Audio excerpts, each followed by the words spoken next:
నమస్తే. సామాన్యుడి చేతిలో సామాజిక అస్త్రం నెంబర్ 1 న్యూస్కి స్వాగతం. నేను రవీంద్ర. ఆంధ్రప్రదేశ్లో కాంట్రాక్ట్ పద్ధతిన పనిచేస్తున్నటువంటి ఉద్యోగులకు కొంతమందికి ఇప్పటి వరకు జీతాలు అందలేదు. ఇది దాదాపుగా 3 నెలల నుంచి వారికి కనీసం జీతాలు లేవు. దీనికి ముఖ్యమైనటువంటి కారణం ఏంటంటే అధికారులు మాత్రం టెక్నికల్ ఇష్యూ ఏదైతే నిధి పోర్టల్లో మీ వివరాలు సరైనటువంటి రీతిలో అప్లోడ్ అవ్వకపోవటం వలన ఈ సమస్య తలెత్తింది అని. ఇది ఎంతవరకు సమంజసం, ఎంతవరకు న్యాయం? వారి జీతాలు అంతంత మాత్రం. ఎప్పుడు ఉద్యోగం ఊడిపోతుందో తెలియనటువంటి పరిస్థితి. మరి ఇలాంటి పరిస్థితుల్లో ఒక కీలకమైనటువంటి అంశంగా ప్రభుత్వం తీసుకోవాలి. కూటమి అధికారంలోకి రాకముందు కాంట్రాక్ట్ ఉద్యోగులకు మేము ఎన్నో మేలుకరమైనటువంటి పథకాలు అమలు చేస్తాం, వారి సంక్షేమమే మా ప్రధానమైనటువంటి ధ్యేయం అని చెప్పినటువంటి నేతలు మరి ఇప్పుడు అధికారంలోకి వచ్చిన తర్వాత వారి విషయంలో ఎందుకు ఈ రకమైనటువంటి నిర్లక్ష్య ధోరణి కనబరుస్తుంది అనేది ఇక్కడ ముఖ్యమైనటువంటి అంశం. దీనికి సంబంధించి ఆయా విభాగాల్లో అంటే ఇక్కడ దాదాపుగా మెడికల్ అండ్ హెల్త్ డిపార్ట్మెంట్లో పనిచేస్తున్నటువంటి కాంట్రాక్ట్ ఉద్యోగులకు ఎక్కువ నష్టపోతున్నారు. మిగిలినటువంటి ఆయా డిపార్ట్మెంట్లో కాంట్రాక్ట్ పద్ధతిన పనిచేస్తున్న వారికి జీతాలు వస్తున్నాయి. కానీ ఈ యొక్క మెడికల్ అండ్ హెల్త్ అలాగే కొన్ని డిపార్ట్మెంట్స్ ఉన్నాయి, 5-6 డిపార్ట్మెంట్స్. అందులో పనిచేస్తున్నటువంటి కాంట్రాక్ట్ ఎంప్లాయీస్ దాదాపుగా 50,000 మంది ఉన్నారట. వారికి ఇప్పటి వరకు జీతాలు అందల. అంటే 3 నెలల నుంచి వారు ఎదురు చూపులు మాత్రం తప్పడం లేదు. ప్రభుత్వం తలుచుకుంటే చేయలేదా అంటే ఎందుకు చేయలేదు? చేయొచ్చు. కానీ ప్రభుత్వం కూడా కూటమి పెద్దలు కూడా తాత్సారం చేస్తున్నారు. దీనికి సంబంధించి అధికారులు ఏదైతే ఫీడ్బ్యాక్ ఇస్తున్నారో ఆ ఫీడ్బ్యాక్నే వారు ఆధారంగా చేసుకుని జీతాలు నిలుపుదల 25 నుంచి 30-35 ఈ స్థాయిలో ఉండేటువంటి జీతాలు ఆ ఉద్యోగులు ఎంతో భయంగా పనిచేయాల్సినటువంటి పరిస్థితి. ఎందుకనంటే ప్రభుత్వ డిపార్ట్మెంట్లో పనిచేస్తున్నాం కానీ కాంట్రాక్ట్ పద్ధతిన ఇప్పటికీ ఎన్నో సంవత్సరాలుగా చేస్తున్నటువంటి వారు ఎప్పటికైనా మనకు రెగ్యులర్ కాకపోదా అనే ఒక నిరీక్షణ, దాంతోనే ఎదురు చూస్తున్నారు.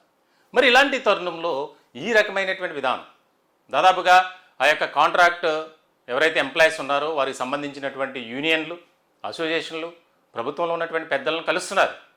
అయినప్పటికీ కూడా వారికి న్యాయం జరగట్ల. దీనికి సంబంధించి కూటమి ప్రభుత్వంపై తీవ్రమైనటువంటి అసంతృప్తి, వ్యతిరేకత పెరుగుతూ వస్తుంది. మనం తాజా ఎన్నికల ఫలితాలు చూసాం. అక్కడ కూడా ఇదే రకమైనటువంటి విధానం అవలంబించడంతో అక్కడ ఉన్నటువంటి ఉద్యోగ వర్గాలు ఏ రకమైనటువంటి తీర్పునిచ్చాయో మనం చూసాం. ఎక్కడికి ఎందుకు మన ఆంధ్రప్రదేశ్లో కూడా 2024 ఎన్నికల్లో వైనాట్ 175 అన్నటువంటి జగన్మోహన్ రెడ్డి కేవలం 11 సీట్లకు మాత్రమే పరిమితం కావాల్సి వచ్చినటువంటి పరిస్థితి. ఇక్కడ రాష్ట్రంలో ఉన్నటువంటి ప్రజలకు, పేదలకు సంక్షేమ పథకాలు అలాగే అభివృద్ధి కార్యక్రమాలు ముఖ్యమే చేశారు, బాగానే చేశారు. కానీ కొన్ని ముఖ్యమైనటువంటి వర్గాలను విస్మరించారు. అదే ఉద్యోగులు, కాంట్రాక్ట్ ఉద్యోగులు, అవుట్సోర్సింగ్ ఉద్యోగులు, పెన్షనర్లు. మరి ముఖ్యంగా వారంతా తీవ్రమైనటువంటి వ్యతిరేకత, అసంతృప్తితో వైఎస్ఆర్సీపీకి బుద్ధి చెప్పారు. మరి ఇప్పుడు కూడా ఆ విధానాన్ని కూటమి ప్రభుత్వం అవలంబిస్తుంది, కొనసాగిస్తుంది. కాబట్టి రాబోయే రోజుల్లో ఖచ్చితంగా మేము తిరుగుబాటు అనేది ఉంటుంది. ఉద్యోగులతో పెట్టుకున్నటువంటి ఏ పార్టీ కూడా, ఏ ప్రభుత్వం కూడా మళ్ళీ కనిపించలేదు. మరి ఇప్పటికైనా స్పందించాల్సినటువంటి అవసరం ఉంది అనేది ఉద్యోగులు అలాగే పెన్షనర్లు ఆ సమస్యల్ని మేము ఎప్పుడూ కూడా సామాన్యుడి చేతిలో సామాజిక అస్త్రం నెంబర్ 1 న్యూస్ ద్వారా ఈ ప్రభుత్వ యంత్రాంగానికి తెలియజేస్తున్నాం. అనేక వీడియోలు చేస్తున్నాం, ప్రత్యేకమైనటువంటి లైవ్ కార్యక్రమాలు, వారితో ఆత్మీయ సమావేశాలు ఏర్పాటు చేస్తున్నాం. ఎందుకనంటే ప్రభుత్వం కనీసం స్పందిస్తుంది. ఎందుకనంటే మానవతా దృక్పథంతో ఆలోచన చేయాలి. ప్రతి నెలా జీతం రాకపోతే వారి కుటుంబ పోషణ పరిస్థితి ఏంటి? ఎక్కడి నుంచి తెచ్చుకోవాలి? పిల్లల్ని ఎలా పోషించుకోవాలి? అద్దెలు ఎలా కట్టాలి? వారు రోజు ఆఫీస్కి రావాలి. ఇవన్నీ కూడా మరి ఎందుకు ఆలోచన చేయట్లేదు అనేది ఇక్కడ కీలకమైనటువంటి పాయింట్. ఇప్పటికే తీవ్రమైనటువంటి ఒక రకమైన నిరాశతో ఉన్నారు. దానికి సంబంధించి ప్రభుత్వం ఇప్పటికైనా స్పందించాలని సామాన్యుడి చేతుల సామాజిక అస్త్రం నెంబర్ 1 న్యూస్ కోరుకుంటుంది. దీనికి సంబంధించి ఏదైతే ఆంధ్రప్రదేశ్లో కాంట్రాక్ట్ పద్ధతిని పనిచేస్తున్నటువంటి నర్సింగ్ ఉద్యోగులు అలాగే పారామెడికల్ సిబ్బంది చాలామంది ఉన్నారు దాదాపుగా. వారందరూ కలిపి ఒక ఐక్య వేదికపైకి వచ్చారు. ఒక జాయింట్ యాక్షన్ కమిటీగా ఏర్పాటయ్యారు జేఏసీగా. దానికి సంబంధించి వారు కూడా పోరాటం చేస్తూనే ఉన్నారు శాంతియుతంగా. మరి మెడికల్ అండ్ హెల్త్ డిపార్ట్మెంట్ అంటే చాలా కీలకమైనటువంటి విభాగం అది. రాష్ట్ర ప్రభుత్వమే విద్యా వైద్య రంగానికి కోట్లాది రూపాయలు కేటాయిస్తుంది బడ్జెట్లో. రాష్ట్ర ప్రభుత్వానికి రెండు కళ్ళు లాంటివి. ఒకటి విద్యా విభాగం అయితే రెండోది వైద్యం. మరి ఆ వైద్య శాఖలో పనిచేస్తున్నటువంటి కాంట్రాక్ట్ ఉద్యోగుల పట్ల ఎందుకు ఈ రకమైనటువంటి మొండి వైఖరి అనేది ఇక్కడ చాలా ముఖ్యమైనటువంటి పాయింట్. దీనికి సంబంధించి తాజాగా కొత్తగా ఏర్పాటైనటువంటి joint action committee chairman Koteswararao గారితో మాట్లాడే ప్రయత్నం చేద్దాం. ఎందుకు ఈ విధంగా జరుగుతుంది? దాదాపుగా చాలా సందర్భాల్లో అధికారులు కలుస్తూనే ఉన్నారు. ఇప్పటికి కూడా వారికి సరైనటువంటి ఒక హామీ అనేది లేదు. ఎప్పుడు వస్తాయి, పలానా తేదీని వస్తాయి. ఎందుకంటే ప్రతి చిరుద్యోగికి ఈఎంఐలని, ఇంటి అద్దె కట్టుకోవాలి, పిల్లలను పోషించుకోవాలి, కుటుంబాన్ని నడిపించాలి, ముందుకు నిత్యావసర వస్తువులు కొనుక్కోవాలి. ఇవన్నీ కూడా చాలా ఉంటాయి. కోటేశ్వరరావు గారితో మాట్లాడే ప్రయత్నం చేద్దాం. సార్ చెప్పండి. నమస్తే కోటేశ్వరరావు గారు, బాగున్నారా? బాగున్నాను సార్. సార్ ఏంటి పరిస్థితి? జీతాల గురించి ఇప్పటి వరకు కూడా ప్రభుత్వం నుంచి కానీ అధికారుల నుంచి ఒక స్పష్టమైనటువంటి హామీ రాలేదు. జాయింట్ యాక్షన్ కమిటీ మీరు ఫామ్ అయిన తర్వాత మీ ప్రయత్నాలు మీరు చేస్తూనే ఉన్నారు, కానీ ఇప్పటి వరకు కూడా ప్రభుత్వం నుంచి ఎలాంటి ఒక రకమైనటువంటి సానుకూలమైనటువంటి స్పందన రాలేదు. ఏం చెప్తున్నారు? మీరు అధికారుల దగ్గరికి వెళ్తున్నారు, తిరుగుతూనే ఉన్నారు, ఎందుకు ఈ జాప్యం అంటే ఏం చెప్తున్నారు? గవర్నమెంట్ అధికారులు కేవలం నిర్లక్ష్యం అండి. ఓకే. జిల్లా స్థాయి నుంచి రాష్ట్ర స్థాయి వరకు కూడా అందరు అధికారులు నిర్లక్ష్యం. కాంట్రాక్ట్ ఎంప్లాయీస్, మెడికల్ డిపార్ట్మెంట్ లో ఉన్న కాంట్రాక్ట్ ఎంప్లాయీస్ అంటే ఇంకా నిర్లక్ష్యం. ఆఫ్టర్ ఆల్ కాంట్రాక్ట్ అన్న వర్డ్ గట్టిగా వాళ్ళ దగ్గర జరిపిస్తున్నది అధికారులు. ఇటీవల మమ్మల్ని ఏం చేస్తారులే, గవర్నమెంట్ కూడా అదే దూరంతో చూస్తుందే తప్ప మనుషులుగా కూడా చూడడం మానేసింది. నరేంద్ర మోడీ గారి నాయకత్వంలో దేశాన్ని ముందుకు తీసుకెళ్తుంటే మనకి ఇక్కడ కూటమి గవర్నమెంట్, మన బీజేపీ నుంచి మా శాఖ మంత్రిగా ఉన్నటువంటి Satyakumar Yadav sir health department వెనక్కి లాగుతూ తీసుకెళ్తున్నారు ముందరకి.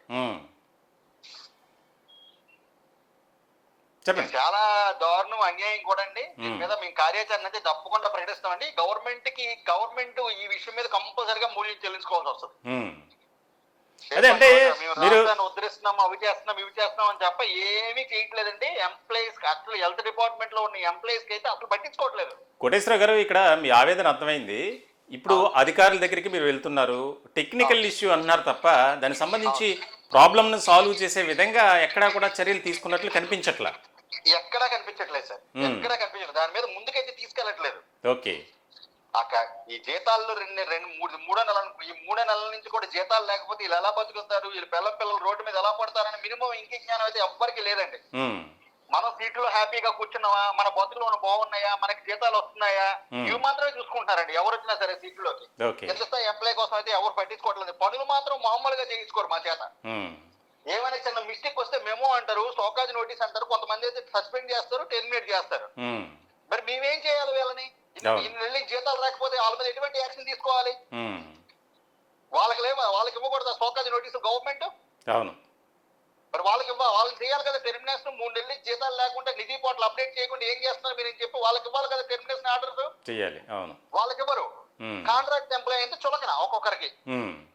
హాస్పిటల్లో కానీ, లేకపోతే ల్యాబ్ల్లో కానీ, లేకపోతే ఫార్మసీ డిపార్ట్మెంట్ వాళ్ళు కానీ, ఎక్కడ ఏం జరిగినా సరే గ్రౌండ్ స్థాయిలో ఉన్న ఎంప్లాయీ దాని మీద మొత్తం నెట్టి ఆ ఎంప్లాయీ బుక్ చేస్తున్నారు ఇప్పుడు ప్రెజెంట్ ఉన్న రోజుల్లో. అసలు ఎందుకని 3 నెలల నుంచి ఏదైనా సమస్య వచ్చినప్పుడు ఒక వారం రోజుల్లోనో, 10 రోజుల్లోనో, లేకపోతే 15 రోజుల్లో, సరే నెల రోజుల్లో సాల్వ్ చేయాల్సినటువంటి బాధ్యత ఉంది. 3వ నెల వచ్చింది. ఎందుకు? ఏమని చెప్తున్నారు? అసలు నిధి పోర్టల్లో ఉన్నటువంటి తప్పులు తడకలు అదే కారణం చెప్తున్నారా, ఇంకేమైనా రీజన్స్ ఉన్నాయా? పైన రాష్ట్ర స్థాయిలో ఉన్నటువంటి అధికారులు ఏం చెప్తున్నారంటే, మీ జిల్లా స్థాయిలోను హెచ్ఓడి దగ్గర ఉన్న అధికారులు కూడా నిధి పోర్టల్ అప్లోడ్ చేయట్లేదు, మేము 4 నెలల నుంచి కూడా మేము అదే చెప్తున్నాం, వాళ్ళు అప్లోడ్ చేయట్లేదు అని చెప్పి రాష్ట్ర స్థాయిలో ఐ స్థాయిలో ఉన్న అధికారులు చెప్తున్నారు. ఓకే. ఈ జిల్లాలో ఉన్న స్థాయికి అధికారులు ఏం చెప్తున్నారంటే, మేము ఆల్రెడీ పంపించాము డేటా, వాళ్ళ దగ్గర నుంచి అప్రూవల్ రావట్లేదు, మేము చేయడానికి కుదరట్లేదు అని చెప్పి వీళ్ళు చెప్తున్నారు. అలా ఒకరి మీద ఒకరు నెట్టుకుంటున్నారు తప్ప ఈ సమస్యను సార్ట్అవుట్ చేసుకోవడానికి అయితే అసలు ముందుకు రావట్లేదండి. ఎక్స్పెషల్లీ డిఎంఈ నుంచి కానీ, లేకపోతే డిహెచ్ నుంచి కానీ, డిసిహెచ్, నాకు తెలిసి వైద్య విధాన పరిస్థితుల్లో మాత్రం ఒక మార్జినల్ జీతం పడిందండి. మిగతా 2 డిపార్ట్మెంట్లు కూడా డిఎంఈ డిహెచ్ నుంచి అయితే అసలు కదలికలేదండి. ఓకే. ఒకరి మీద ఒకరు తోసుకుంటున్నారు తప్ప ఏదో రకంగా ముందు జీతాలు ఇప్పించామన్న ఇదైతే వాళ్ళకి లేదండి. ఈ రోజు కూడా ఒక్కడు కూడా ముందుకు పడలేదండి, అలానే ఉంది. ఓకే, ఆ నిధి పోర్టల్ అంశం కూడా ఒక్కడు కూడా ముందుకు వెళ్ళట్లేదు. మరి మీ యాక్షన్ ప్లాన్ జాయింట్ యాక్షన్ కమిటీగా చైర్మన్గా ఉన్నారు, ఏ రకమైనటువంటి స్టెప్ వేయబోతున్నారు? డిఫరెంట్ గా దీని మీద కార్యాచరణ అయితే తప్పకుండా ప్రకటిస్తామండి. ఆల్రెడీ దాని మీద ఆలోచన అయితే మేము చేస్తున్నాము. డిఫరెంట్ గా దీని మీద ఒక కార్యాచరణ తప్పకుండా ఉండదండి. హాస్పిటల్ మొత్తం స్తంభింప చేస్తాం. గవర్నమెంట్ కి ఎంత చెడ్డ పేరు వస్తుందని ఆలోచించట్లేదు. వీళ్ళు ఏం చేస్తారులే, వీళ్ళు ఏమీ చేయరు, మా కింద బానిసలు అన్న వర్షంలోనే చూస్తున్నారండి గవర్నమెంట్. అంతే తప్ప పేషెంట్ ఏమైపోతాడు, పేషెంట్ రావాల్సిన ట్రీట్మెంట్ ఏమైపోతుంది అని మినిమం ఎవరికి లేదండి. మీ సీట్లో కూర్చున్నావా, మా సీట్లు బాగున్నాయా, మేము బాగున్నావా అన్న వరుసనే చూస్తున్నారండి ప్రతి ఒక్కరు కూడా. కింద స్థాయి ఒక సామాన్య మనుషుల యొక్క ఆరోగ్యం ఏమైపోతుంది అన్న మినిమం ఇది కూడా లేదండి ఎవరికి కూడా. మేమందరూ రోడ్డు మీదకి వస్తే నష్టపోయేది ఏంటండి, పేద ప్రజలు ఆల్రెడీ వస్తారు, వాళ్ళు నష్టపోతారు. వీళ్ళు హ్యాపీగా డబ్బులు ఉంటాయి, వీళ్ళు కార్పొరేట్ హాస్పిటల్కి చేయించుకుంటారు. నష్టపోతుంది ఎవరు, పేద ప్రజలు. వాళ్ళ కోసం మీరు ఎప్పుడు ఆలోచించే, వీళ్ళు ఆలోచించట్లేదండి, మేము ఆలోచిస్తున్నాం. ఈ సర్వీస్ నిలుపు చేస్తే లేకపోతే హాస్పిటల్ నుంచి బయటకు వస్తే మనలాంటి పేద ప్రజలు నష్టపోతారని చెప్పి. రైట్ కోటేశ్వర గారు, మీ ఆవేదన అర్థమైంది. ఖచ్చితంగా కూటమి ప్రభుత్వం స్పందించి మీకు 3 నెలల పెండింగ్ జీతాలు అలా రోజులు గడుస్తున్నాయి, త్వరితగతిన ఆ సమస్యను షార్ట్ అవుట్ చేసి ఖచ్చితంగా మీకు జీతాలు అనేది చెల్లించాలనేది కూడా సామాన్యుడి చేతిలో సామాజిక అస్త్రం నంబర్ 1 న్యూస్ కోరుకుంటుంది. త్వరలోనే ఈ సమస్య పరిష్కరించాలని మేము కూడా కోరుకుంటున్నాం. థ్యాంక్ యూ కోటేశ్వర గారు. Thank you sir. అదండి పరిస్థితి. అంటే కనీసం ప్రభుత్వంలో ఉన్నటువంటి పెద్దలు ఆలోచన చేయాలి. చాలా కీలకమైనటువంటి డిపార్ట్మెంట్ మెడికల్ అండ్ హెల్త్. మరి ఆ డిపార్ట్మెంట్లో పనిచేస్తున్నటువంటి కాంట్రాక్ట్ ఉద్యోగుల పట్ల ఈ రకమైనటువంటి వైఖరి కలిగి ఉండటం ఎంతవరకు కరెక్ట్ అనేది ఆలోచన చేయాలి. మరి పర్మనెంట్ ఎంప్లాయీస్ అందరికీ 1వ తారీఖునో లేదంటే 2వ తారీఖునో జీతాలు పడుతున్నాయి, వారికి ఎలాంటి సమస్య లేదు. మరి ఇటువంటి వారి పట్ల ఎందుకు ఈ రకమైనటువంటి విధానాన్ని అవలంబిస్తుంది? మరి వీరు చేసేటువంటి సర్వీస్ ఏ రకంగా ఉంటాయనేది మనకు తెలుసు. మరి వెంటనే ప్రభుత్వం స్పందించాలి, దీనికి సంబంధించి ఒక నిర్ణయం తీసుకోవాలి. సరే, టెక్నికల్ ఇష్యూ అన్నారు, ఆ టెక్నికల్ ఇష్యూని పక్కన పెట్టి దానికి సంబంధించి గతంలో ఏ విధంగా శాలరీస్ ఇచ్చేవారో ఇది షార్ట్ అవుట్ అయ్యే వరకు, సమస్య పరిష్కరించేంత వరకు ఆ రకమైనటువంటి విధానంతోనే జీతాలు చెల్లించండి, ఇబ్బంది లేదుగా. రోజులు గడుస్తున్నాయి, 3వ నెల 3 నెలలు, అలాగా మరి ఎలా బతకాలి వాళ్ళు, ఎలా తినాలి, ఏం తినాలి, కుటుంబాన్ని ఎలా పోషించాలి అనేది ఆలోచన చేయాలి. దీనికి సంబంధించి ఒక ఎంప్లాయ్, కాంట్రాక్ట్ ఎంప్లాయ్ కూడా తన సెల్ఫీ వీడియో ఆమె ఆవేదన తెలియజేసి సోషల్ మీడియా వేదికగా అప్లోడ్ చేసినటువంటి పరిస్థితి. ఆమె కూడా ఒకసారి ఏమన్నారో విందాం. అందరికీ నమస్తే. చాలా రోజుల నుంచి మీరందరూ అడుగుతున్నారు కదా, అక్క మీరు ఏం చేస్తారు, ఎక్కడ వర్క్ చేస్తారు అని చెప్పి. ఈరోజు నేను క్లారిటీగా చెప్తాను నేను ఎక్కడ వర్క్ చేస్తాను, ఏం వర్క్ చేస్తాను అని. నేను గవర్నమెంట్ హాస్పిటల్లో ల్యాబ్ టెక్నీషియన్గా పనిచేస్తాను. కాంట్రాక్ట్ ఉద్యోగిని నేను. సగటు కాంట్రాక్ట్ ఉద్యోగులకు ఎంత ప్రెషర్ ఉంటుంది, ఎంత బాధ వాళ్ళు హ్యాండిల్ చేస్తారనేది నేను చెప్పాలనుకుంటున్నాను. మాకు 2 నెలల నుంచి జీతాలు లేవు. ప్రాబ్లం ఎక్కడుందో క్లారిటీగా తెలీదు, ఎవరిని అడగాలో కూడా తెలీదు మాకు. మా అబ్బాయి అందరి పిల్లలకి స్కూల్ హాలిడేస్, మా అబ్బాయి మాత్రం అక్కడ కోచింగ్లో ఉన్నాడు. వాడిని ఇంటికి ఒక 10 days తీసుకొద్దామంటే వాడికి పే చేయాలి, ఫీజు పే చేయకపోతే వాడిని పంపించరు కదా. అట్లాగా వాడు అక్కడే, మేము ఇక్కడే. ఆ తర్వాత బజాజ్లోని లోన్ తీసుకున్నాం. బజాజ్ ఫైనాన్స్లో ఎందుకు లోన్ తీసుకున్నామంటే గవర్నమెంట్ బ్యాంక్స్ ఏవి మాకు లోన్స్ ఇవ్వవు, ఎందుకంటే మేము కాంట్రాక్ట్ ఉద్యోగస్తులము. రెగ్యులర్ వాళ్ళకైతేనే లోన్లు ఇస్తారు. పిఎఫ్ కట్ అవ్వాలి కదా, లోన్ కావాలంటే శాలరీ స్లిప్స్ ఉండాలి. మాకు అలాంటివి ఏమీ ఉండవు. మేము 32,000 జీతం మాత్రమే తీసుకోగలుగుతున్నాము. టీఏ, డిఏ, హెచ్ఆర్ఏ అలాంటి ఎక్స్ట్రా అలవెన్సెస్ ఏమీ లేదు. ఉన్న పళంగా మేము చచ్చిపోయినా కూడా మట్టి ఖర్చులకు కూడా ఉండవు. ఎట్లాగైతే ఉట్టి చేతులతో ఉద్యోగానికి వచ్చామో అట్లాగే ఇంటికి వెళ్ళిపోవాలి, అది చచ్చినా బతికినా సరే. 9 to 4 నా ఉద్యోగం. ఇక్కడ వేరే పని ఏమైనా చేసి బ్రతుక్కుందామంటే టైం ఉండదు, ఇంకా వేరే పని చేసుకోవడానికి వీలు ఉండదు, ఇంట్లో పనులకే సరిపోతాయి. ఇది నా ఒక్కదాని ఆవేదన కాదు, మొత్తం కాంట్రాక్ట్లో ఎవరైతే ఉన్నారో కొన్ని వేల కుటుంబాలు కాంట్రాక్ట్ సర్వీసెస్లో మగ్గిపోతున్నారు. వాళ్ళందరి ఆవేదన నేను ఈరోజు చెప్పాలని చెప్పి వచ్చాను. 1 నెల 2 నెలలు అంటే ఎట్లాగోనో సర్దుకోవచ్చు. ఇప్పుడు ఆల్రెడీ 2 months కంప్లీట్ అయిపోయింది. మేము 2 months ఆల్రెడీ అప్పులు చేసి అవన్నీ తీర్చాము. ఈఎంఐలో కొన్ని తీసుకున్నా ఉంటాయి కదా, వాళ్ళకి పే చేయాలి, లేకపోతే వాళ్ళ ఇళ్ళ దగ్గరికి వస్తారు. మాకు అట్లానే ఈఎంఐలో ఒక చిన్న బండి ఉంది. దానికి ఈఎంఐ పే చేయలేదని చెప్పి మేము ఇంటికి వస్తామని చెప్పి వాళ్ళు ఒక సైడు ప్రెజర్ చేస్తూ ఉన్నారు. ఇట్లాగా ఇల్లు గడవక మేము ఆల్రెడీ ప్రాబ్లమ్స్లో ఉన్నాము. దీనికి సంబంధించిన అధికారులు ఎవరున్నా ప్లీజ్ దయచేసి మా కాంట్రాక్ట్ ఉద్యోగస్తులను పట్టించుకోండి సార్, మా ఆవేదనను పట్టించుకోండి. అది పరిస్థితి. ఖచ్చితంగా కూటమి ప్రభుత్వం పెద్దలు స్పందించి ఈ సమస్యను వెంటనే పరిష్కరించాలి. జీతాల కోసం 1000 కళ్ళతో ఎదురు చూస్తున్నటువంటి వారికి న్యాయం జరిగే విధంగా మీరు చొరవ తీసుకోండి అనేది మేము కూడా కోరుకుంటున్నాం. ఈ టాపిక్పై మీ విలువైనటువంటి అభిప్రాయాలు కామెంట్ రూపంలో తెలియజేయండి. దయచేసి మా ఛానల్ని సబ్స్క్రైబ్ చేసుకోండి. Thank you.